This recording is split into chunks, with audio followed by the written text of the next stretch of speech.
Looking for a Christmas miracle. Actually, look for one today as you go about your holiday festivities and things.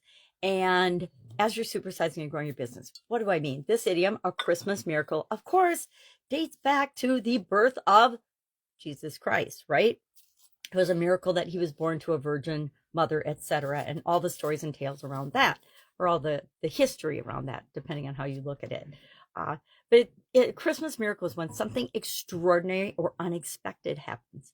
Now, we had a little Christmas miracle yesterday in the household.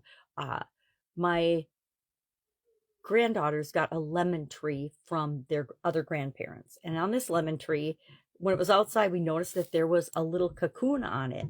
And it was there, and we brought it inside. We're in Wisconsin, the lemon tree would have died. So we brought this lemon tree inside and we've been watching and watching this cocoon as we water it. And today my son-in-law got up and he saw something flittering across and the floor and realized that this lunar moth or whatever it is, I'll have to look up the picture to find out exactly what it is, had actually hatched and its wings were trying to get dried, so it was trying to fly.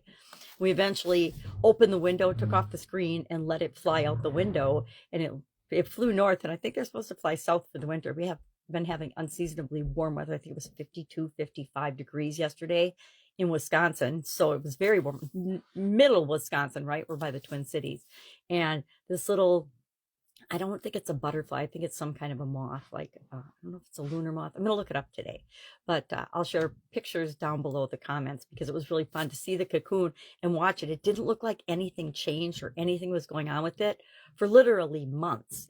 I think we brought it inside in maybe September, October, but it had been on there all summer long, or I guess since the fall. Since we got the plant, there was this little cocoon on it. And it burst forth, and it was a little Christmas miracle. My son-in-law even used the idiom Christmas miracle, and so did my daughter. Oh, it's a little Christmas miracle. We got this butterfly flying around the kitchen, or moth flying around the kitchen. It was beautiful, yellow and black, and had some red and things on it, so it actually looked like a little Christmas moth.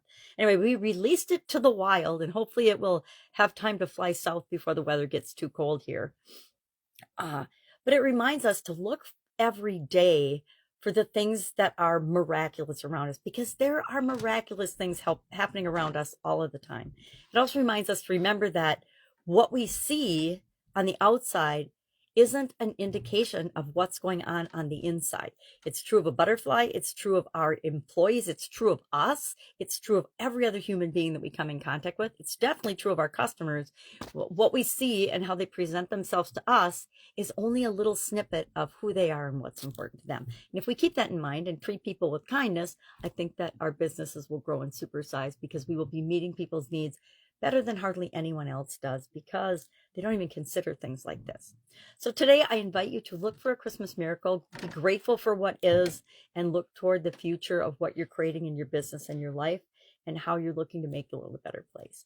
Have an awesome Merry Christmas, and I'll of course be tomorrow with another interesting idiom, what it means, where did it come from, and how might you use it to supersize and grow your business. Now I'm going to go look for another little Christmas miracle today.